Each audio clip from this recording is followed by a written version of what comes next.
दुर्गम वनों और ऊंचे पर्वतों को जीतते हुए जब तुम अंतिम ऊंचाई को भी जीत लोगे, जब तुम्हें लगेगा कि कोई अंतर नहीं बचा अब तुम में और उन पत्थरों की कठोरता में जिन्हें तुमने जीता है, जब तुम अपने मस्तक पर बर्फ का पहला तूफान झेलोगे और कांपोगे नहीं, तब तुम पाओगे कि कोई फर्क नहीं सब कुछ जीत लेने में और अंत तक हिम्मत न हारने में। कवि कुंवर नारायण की कविता के हर एक शब्द दशकों से बर्फीली पहाड़ों के बीच अपने पुश्तैनी गांव में बसने के लिए जद्दोजहद कर रहे सैकड़ों लोगों की कहानी को बयां करते हैं। मैं भी उत्तरकाशी के बागोरी गांव में हूं। वो बागोरी आने का हमारा उद्देश्य ये है कि 1962 में जब भारत और चीन का युद्ध हुआ तो नीलोंग वैली का जो एक गांव है नीलोंग और जादोंग गांव, इन दो गांवों को भारतीय सेना ने वहां से हटाया। इसके पीछे कारण ये था क्योंकि वहाँ पर युद्ध हो चल रहा था तो उन गांव के लोगों को हटा दिया गया। वो लोग जो है वो बागोरी में आए और कुछ लोग जो है उत्तरकाशी के डूंडा में जाकर बसे। अब भारत सरकार चाहती है कि जो लोग यहाँ पर आए थे उनको फिर से उनके पुराने गांव में बसाया जाए और उस जगह को पर्यटन के लिहाज से एक आकर्षण का एक स्पॉट बनाया जाए ताकि ज़्यादा से ज़्यादा टूरिस्ट जो है वो वहाँ जाएंगे और वो इकोनॉमिकली एक जोन भी बनेगा, क्योंकि ज़्यादा से ज़्यादा जब लोग जाएंगे तो पैसे खर्च करेंगे और वहाँ की लोगों की जो अर्थव्यवस्था है उसमें भी उससे बदलाव आएगा। तो हम इस गांव में ये समझने के लिए आए हैं कि यहाँ के लोग इस कदम को किस तरीके से देखते हैं। योगीराम नेगी की उम्र 5-6 बरस की रही होगी जब 1962 में भारत चीन के बीच युद्ध हुआ था और हमेशा के लिए उनका अपने पुश्तैनी गांव नीलोंग से नाता टूट गया। नीलोंग और जादोंग गांव के लोगों का दशकों का सब्र टूट चुका था और वे भारत सरकार के खिलाफ कोर्ट में केस करने वाले थे। लेकिन प्रधानमंत्री नरेंद्र मोदी जब इस साल मार्च महीने में हर्षिल वैली गए तो उन्होंने सीमा पर स्थित दोनों गांवों को फिर से बसाने की घोषणा कर दी, जिससे लोगों के बीच एक बार फिर से भरोसा जागा है। लेकिन दशकों का मानसिक तनाव लोगों के जहन में तरोताज़ा है। मैं भी हर्षिल के बागोरी गाँव में हूँ और मेरे साथ योगीराम नेगी जी है। जो नीलोंग वैली में जो गांव है और जो जादोंग गांव है वहाँ पर भी सरकार ने हाल ही में कहा कि वहाँ से जिन लोगों को हटाया गया था उनको वहाँ दोबारा बसाया जाएगा। तो उनमें से ही एक व्यक्ति हमारे साथ है, योगीराम नेगी जी। ये भी अपने परिवार के साथ उस समय आए थे जब 1962 का युद्ध हुआ था, जब वहाँ पर स्थिति ठीक नहीं थी तो सरकार ने वहाँ से हटा दिया गया था। तो आप मुझे बताइए उस समय क्या स्थिति थी जब आप लोगों को वहाँ से हटाया गया, तो आपके परिवार के लोगों ने आपको क्या बताया कि कितने लोग वहाँ रहते थे? उस समय तो नीलोंग में था आपका 23 परिवार है। अच्छा। और तो आप जादोंग में था ये था 16 परिवार। अब उनकी मौत सुना है ना, उस समय तो मैं तो था, आपको 4 साल का बच्चा था। उनकी मौत सुना है आप सच बोले झूठ बोले नहीं हुए जी। तो अब आजकल तो बहुत ज़्यादा बढ़ गए हैं जी। तो नीलोंग और जादोंग के लोग क्या किया करते थे जब वहाँ पर, क्या उनके व्यवसाय था? हमारा मेन व्यवसाय ना कि यह है कि हम लोग देहरादून से चावल दाल नमक मिर्ची लेके, चावल दाल मिर्ची लेके राशन लेके वहाँ जाता था तिब्बत। तिब्बत से सोना चांदी ऊन नमक लेके नीचे आते थे, वही व्यापार था, इसलिए बसाए इतने दूर। हाल ही में सरकार ने अभी कहा कि आप लोगों को फिर से वहाँ पर बसाया जाएगा और उस जगह को नीलोंग को और जादोंग को पर्यटन के लिए खोला जाएगा ताकि ज़्यादा से ज़्यादा लोग उस जगह पर पहुँच पाए, क्योंकि करीब 50-60 साल वो इलाका लगभग बंद रहा, आम नागरिक नहीं जा पाया। तो इस फैसले को आप लोग किस तरीके से देख रहे हैं कि आप लोगों में एक उत्साह है कि अब हम फिर से अपने घर की तरफ लौट जाएंगे? तो ऐसा ना सर ना, यहाँ तो आपका 100-150 परिवार है दोनों मिला के ना। हाँ। कुछ का मत है कि हम जाएंगे, तो ज़्यादातर का मत ये है कि हम नहीं जाएंगे, हमें उसकी मौजा दी जाए। जब बच्चे खुद यहाँ से नहीं आ रहे हैं वहाँ कौन जाएगा, कोई सुविधा नहीं हुआ। अब कहीं रोड बंद हो गया है, ना लाइट है ना बिजली है ना टेलीफोन है, कोई सुविधा है नहीं। तो हमारे तो मेरे राय तो यह है कि वहाँ जाना बेकार है। मोदी सरकार 1962 के युद्ध की दर्दनाक यादों को पलटना चाहती है, लेकिन सरकार यह जल्दबाजी में नहीं कर रही है, बल्कि केंद्र प्रायोजित वाइब्रेंट विलेज प्रोग्राम के तहत ग्रामीणों के पुनर्वास की पूरी योजना बनाई जा रही है। 11,000 फीट की ऊंचाई पर बर्फीले पहाड़ों के बीच बसे नीलोंग वैली के जादोंग गांव में 6 होमस्टे बनाने की मंजूरी मिली है। साथ ही सरकार इस एडवेंचरस इलाके में जनकताल ट्रैक शुरू करने जा रही है और एक म्यूजियम भी तैयार किया जाएगा जिसमें स्थानीय भोटिया जनजाति और भारत तिब्बत के बीच होने वाले व्यापार का इतिहास दर्ज होगा। उत्तराखंड के टिम्मर सैण महादेव माणा गांव जादोंग गांव में टूरिज्म इंफ्रास्ट्रक्चर नए सिरे से विकसित हो रहा है और देशवासियों को पता होगा शायद नहीं होगा। 1962 में जब चाइना ने भारत पर आक्रमण किया, तभी हमारा जादू गांव को खाली करवा दिया गया था। ये हमारे 2 गांव खाली कर दिए गए थे। 60-70 साल हो गए, लोग भूल गए। हम नहीं भूल सकते। हमने उन 2 गांवों को फिर से बसाने का अभियान चलाया है और बहुत बड़ा टूरिस्ट डेस्टिनेशन बनाने की दिशा में हम आगे बढ़ रहे हैं। उत्तराखंड सरकार का 12 मासी पर्यटन का विजन, 365 दिन के पर्यटन का विजन लोगों को दिव्य अनुभूतियों से जोड़ने का अवसर देगा। जादौंग के बारे में बताइए कि जादौंग किस तरीके से था 1962 के युद्ध से पहले, और उसके बाद क्या क्या चीज़ें बदल गई उस गांव को लेकर। सर 1962 से पहले गांव वहाँ वहीं रहते थे, गांव वाले सारे गांव वाले वहीं रहते थे। तो 1962 के बाद जब चाइना युद्ध हुआ था, चीन और भारत का युद्ध हुआ था, तो वहाँ से सरकार ने इन दोनों गाँवों को वहाँ से खाली करा दिया गया था। उसके बाद गाँव वाले दोबारा जाने चाहते थे वहाँ पर उन्हें वहाँ उनको आने नहीं दिया। उन्होंने कहा यहाँ पर इनर लाइन लग चुका है, अब यहाँ पर कोई आपके लोगों का वो नहीं है मतलब। और जब हम निलोंग जाते हैं तो वहाँ देखते हैं कि आर्मी का बेस कैंप है, आईटीबीपी वाले लोग हैं। तो निलोंग से जादौंग किस तरीके से अलग है? क्या वहाँ पर चीज़ें अभी भी बनी हुई है जैसे आपके पहले गाँव में? निलोंग में तो अभी जितने भी वो हमारे गाँव का है, वो खंडर है, कुछ नहीं है, सारे खत्म हो गया है। वहाँ पर ना वहाँ पर मकान है ना कुछ है। जादौंग में 8-10 खंडरें अभी बच चुकी है। 8-10 मकान के जो है ना, उसके छत तो है नहीं, पर उनके पत्थरों का जो खंडर होता है वो अभी शेष अभी बाकी है। हाँ जी। और 2019 में बागोरी आए प्रधानमंत्री नरेंद्र मोदी, उस समय आप लोगों की क्या बातचीत हुई उनसे? क्या आप लोगों ने पुनर्वास के लिए बात की? 2018 में माननीय मोदी जी आए थे वहाँ पर। हाँ। और उन्हें गाँव वालों से दिवाली मनाया था। उन्होंने मौके में कहा था कि हम जादौंग और निलोंग दोनों गाँव को बसाएंगे और आप लोग निश्चिंत रहना। और उसके बाद आपका हमने पत्रचार करते रहा। पहले भी हमने पत्रचार किया, हमारे लोगों ने, सभी लोगों ने किया। फिर 2022 में आपका बैरन विलेज के अंतर्गत उत्तरकाशी में 10 गांव लिए गए। वो बॉर्डर के सबसे सीमांत गांव पर वो आपका जादौंग और निलोंग है। और जादौंग गांव को फिर दोबारा बसाया गया। वहाँ 6 होम स्टे भी बन रहे हैं और बाकी होम स्टे जैसे जैसे बजट आएगा वैसे बनता रहेगा। ये सरकार ने आश्वासन दिया है। 1962 के युद्ध के बाद निलोंग और जादौंग के लोग हमेशा के लिए बघोरी और डूंडा गांव में रहने लगे, जो कि उनका सर्दियों के मौसम में पड़ाव होता था। सर्दियों में निलोंग वैली में भारी बर्फबारी और बर्फीली हवाएं चलती हैं और ऐसे में वहां रहना बेहद मुश्किल हो जाता है। हालांकि भैरो घाटी से निलोंग तक जाने वाला 23 किलोमीटर का रास्ता एकदम अच्छा है, जहाँ रास्ते में कई पुल बने हैं और नए पुलों का निर्माण भी हो रहा है। बागोरी का जो क्लाइमेट है वो भी बहुत ही मुश्किल भरा है और इसलिए यहाँ से 6 महीने जो लोग हैं वो नीचे उत्तरकाशी के पास डूंडा जो जगह है वहाँ पर जाके बस जाते हैं। तो ये देखेंगे कि इस गांव में लगभग जो घर हैं वो बंद पड़े हुए हैं, इस तरीके के ताले लगे हुए हैं, क्योंकि यहाँ के लोग जो हैं वो डूंडा चले गए हैं और जब मौसम ठीक हो जाएगा अप्रैल मई में तो ये वो फिर से लौट आएंगे। और एक और दिलचस्प बात ये है कि निलोंग और जादौंग के लोग जो हैं वो हर साल एक बार अपने इष्ट देवता की पूजा करने के लिए निलोंग जाते हैं। करीब 100-150 लोगों का जत्था जो है वो वहाँ जाता है, वहाँ पूजा करता है और शाम तक लौट आता है। तो इसके लिए उनको स्पेशल पासेस मिलते हैं और जो भी पर्यटक वहाँ जाते हैं उनको भी अभी SDM ऑफिस से जो है इनर लाइन परमिट लेकर ही वहाँ जाना है। जब हम उस इलाके में गए निलोंग के, वो तो हमने देखा कि जो वहाँ का टेरेन है वो बहुत ही टफ है। माउंटेन्स जो है वो रॉकी माउंटेन्स हैं और कभी भी वहाँ पर जो क्लाइमेट है वो चेंज हो जाता है।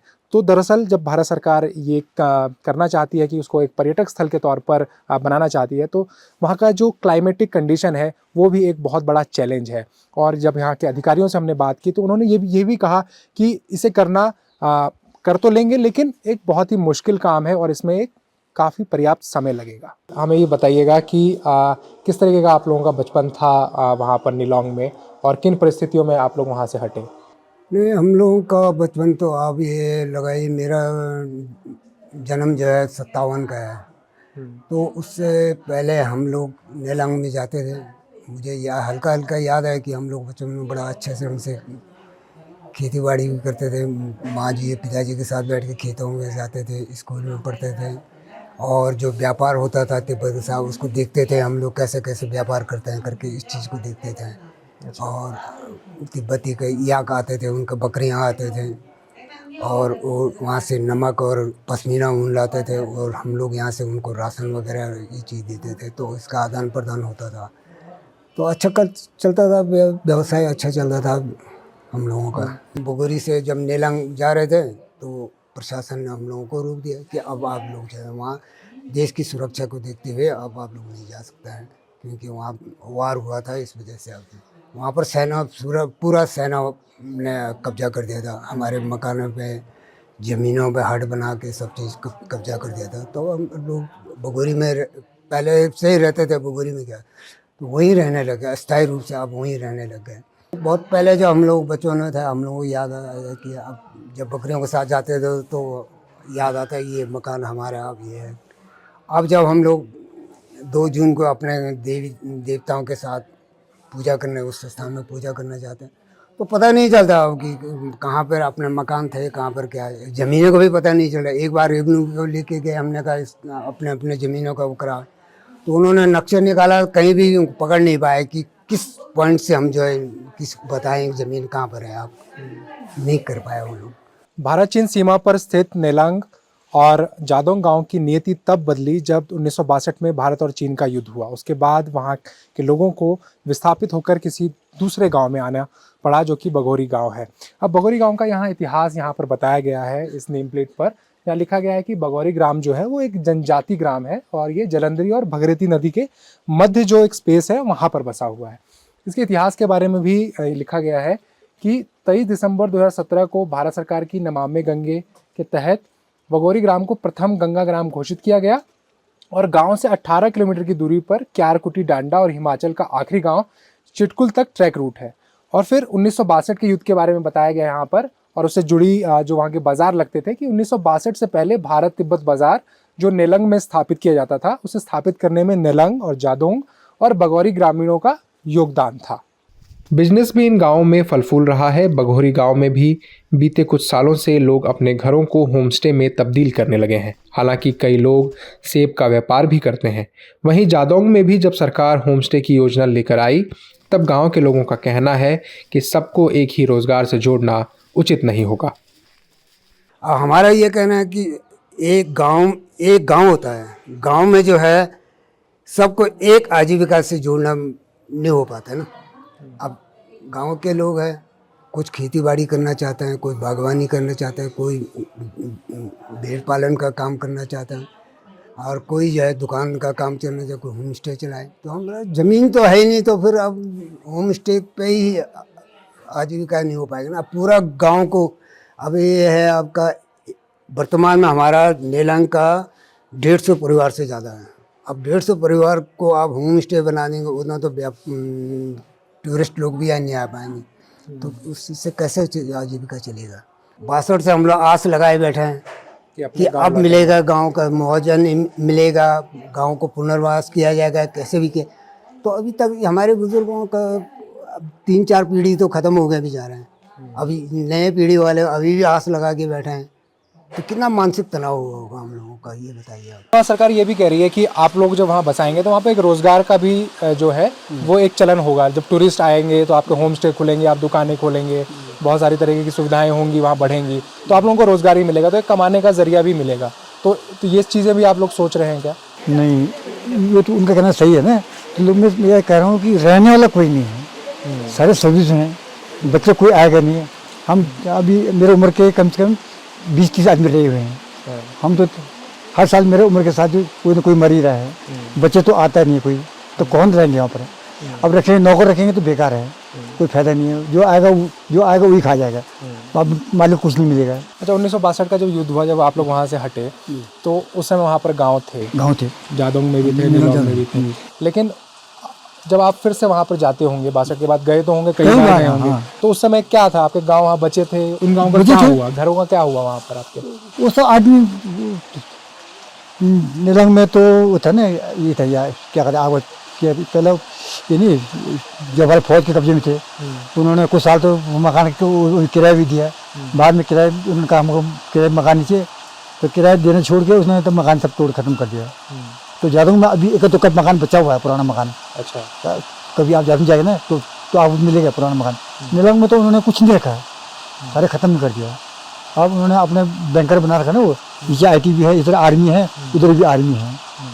अच्छा, और आप ये क्यों लगता है कि सरकार क्यों इस पर बार बार कह रही है कि हम आप लोगों को बसाएंगे? इसके पीछे आप लोग क्या सोचते हैं कि जब आप लोगों की कम्युनिटी में आप लोग बातचीत करते होंगे निलोंग और जादौन के लोग, तो आप क्या कारण समझते हैं कि क्यों सरकार इस पर फोकस कर रही है? हमारा सर ऐसा ना कि हमारी ये मांग है उस जगह के बदले हमको ज़मीन दी जाए। तो सरकार ज़मीन तो दे नहीं रहा है, ना पैसे नहीं दे रहा है। अब वो हमको एक बहाना बना रहा है कि हम तुमको बसाएंगे। तो बचा के क्या करें? खेती बाड़ी तो उन्होंने पूरा ख़त्म कर दिया, कुछ नहीं बचाया है। अब ये टूरिस्ट के सारे क्या हो, टूरिस्ट कैसे चलेगा? आप 2 महीने टूरिस्ट चलेंगे, उसके बाद कोई आएगा नहीं, रास्ता अपना बंद हो जाएंगे। अब साल भर में आपको 2 महीने काम करेंगे तो आप 10 महीने भूखा रहेंगे। मेरे टाइम में तो बेकार है वो। 6 मार्च को प्रधानमंत्री नरेंद्र मोदी ने अपने हर्षिल दौरे पर बाइक और ट्रैक रैली को भी हरी झंडी दिखाई, जो निलोंग वैली को उत्तराखंड के एडवेंचर टूरिज्म के मैप पर लाने की पहल है।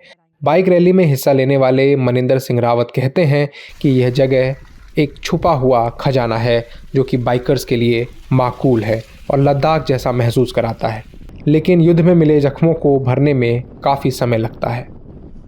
कोई भी युद्ध जब लड़ा जाता है तो वो कई घरों और परिवारों को उजाड़ता है। भारत चीन युद्ध जो 1962 में हुआ, उसकी भी यही कहानी है। जब हम निलोंग और जादौन गांव की बात कर रहे हैं, जो कि भारत और चीन का जब युद्ध हुआ था उससे प्रभावित गांवों में से है, तो तब मुझे रामधारी सिंह दिनकर की एक कविता याद आती है। जब 1962 के युद्ध में भारत की हार हुई और उन्होंने संसद में प्रधानमंत्री जवाहरलाल नेहरू को संबोधित करते हुए उनकी तीखी आलोचना करते हुए कहा कि घातक है जो देवता सदृश दिखता है, लेकिन कमरे में गलत हुक्म लिखता है। जिस पापी को गुण नहीं गोत्र प्यारा है, समझो उसने ही हमें यहाँ मारा है। जो सत्य जानकर भी ना सत्य कहता है या किसी लोभ के विवश मूक रहता है, उस कुटिल राजतंत्री करदय को धिक है। यह मूक सत्यहंता कम नहीं वधिक है। चोरों के हैं जो हितु ठगों के बल है, जिनके प्रताप से पलते पाप सकल हैं। जो छल प्रपंच सबको प्रश्रय देते हैं या चाटुकार जन से सेवा लेते हैं। यह पाप उन्हीं का हमको मार गया, भारत अपने ही घर में हार गया। लेकिन आपको नहीं लगता कि 60 साल हो गए एक पूरे गांव को वहाँ से हटे हुए, अब दोबारा लौटना बहुत बड़ा मुश्किल होगा? कि इतने 60 साल में तो बहुत अलग ढंग से जो है पूरी दुनिया जो है वो बदल गई है, सुख सुविधाएं आ गई हैं। अब दोबारा उस इलाके में जाना, क्योंकि वहाँ का जो टेरेन है, क्लाइमेट है, वो बहुत ही हार्श है, बहुत ही मुश्किल है। अब वहाँ लौटना बड़ा चुनौतीपूर्ण नहीं लगता आप लोगों को? चुनौती तो है सर, वैसे तो क्यों नहीं है चुनौती सर। ऐसे ना, अभी सरकार ने ये कहा है कि हम बॉर्डर गाँव को जैसे यथावत, जैसे सब सुख सुविधा, जैसे आप ये गांव में जो सुविधाएं होती है वो सारी सुविधा देंगे आपको, और हॉस्पिटल से लेकर के बस सेवा से लेकर के आपका जितने भी मूलभूत सुविधा होता है, जैसे बिजली हुआ, पानी हुआ, ये सारा सुविधा तैयार करके उसके बाद आप अपने गांव जाएंगे, लौटेंगे। ये सरकार ने हमें आश्वासन दिया है। इसी वजह से हम लोग, भले तो कठिनाई तो बहुत है, शुरू से 2-4 साल तो बहुत कठिनाई होगा, धीरे धीरे हमारा वहाँ पर अभ्यास हो जाएगा। फिर हम वहाँ पर जैसे अब एक आम मूल गाँव की तरह हम वहाँ रहना शुरू कर देंगे। और आप अभी थोड़ी देर पहले एक चीज़ और बता रहे थे कि अपने ही गांव में इनर लाइन परमिट लेकर जाना बड़ा पीड़ादायक है। ये बहुत बड़ा दुर्भाग्य की बात है। जब हम अपने गांव में पूजा करने के जाते हैं, जब से ये रोड खुला है, पहले तो बहुत ज़्यादा कठिन था जाने के लिए, आने जाने के लिए बहुत असुविधा थी। अब जब से रोड नेलंग जादौन खुला है, तब से हम लोग वहाँ जाते हैं तो सरकार से हमें परमिशन लेना पड़ता है। परमिशन लेना पड़ता है कि आप अपने गाँव जाने के लिए आपको परमिट बनाना पड़ता है, पूरे गाँव को, प्रत्येक आदमी को। SDM साहब बनाते हैं इसको। जब तक वो अगर परमिट नहीं बनाया तब तो आप जा नहीं सकते अपने गाँव में। तो इसलिए इसको इनर लाइन खुलना चाहिए इसका बहुत जल्द से जल्द, ताकि लोग आने जाने लोगों आ जा सके और लोग वहाँ पर अपना कारोबार चला सके। तो मैं ये भी देख रहा था कि ज़्यादातर जब मैं आ रहा था इस गांव में, तो ज़्यादातर घरों पे जो है ताले लगे हुए हैं, तो कहाँ चले जाते हैं लोग? ये सर से नवंबर के बाद हम लोग उत्तराखंड जाते हैं, वहाँ घर है हमारा। अच्छा जी, अब अप्रैल में फिर वापस आएंगे। वो इसलिए कि पहले यहाँ बहुत ज़्यादा बर्फ पड़ता था, तो हमने पहले घर बना दिया, तो इसलिए हम 6 महीने। अब अप्रैल में पूरे गाँव फिर आपको फुल मिलेंगे। अप्रैल में आइए, अब मई में आओ ना, फिर आपको पूरे गाँव आदमी मिलेंगे, बराबर मिलेगा।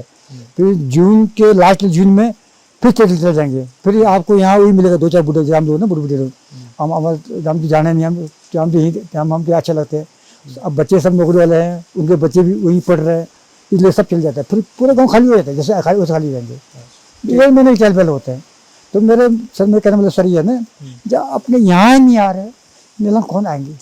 मेरे ख्याल में, मेरे राय में तो बेकार हैं। तब देखिए अब क्या कर सकते। अब सरकार की जबरदस्ती है कि बचना पड़ेगा तो करना पड़ेगा, उनके साथ तो हम लड़ नहीं सकते।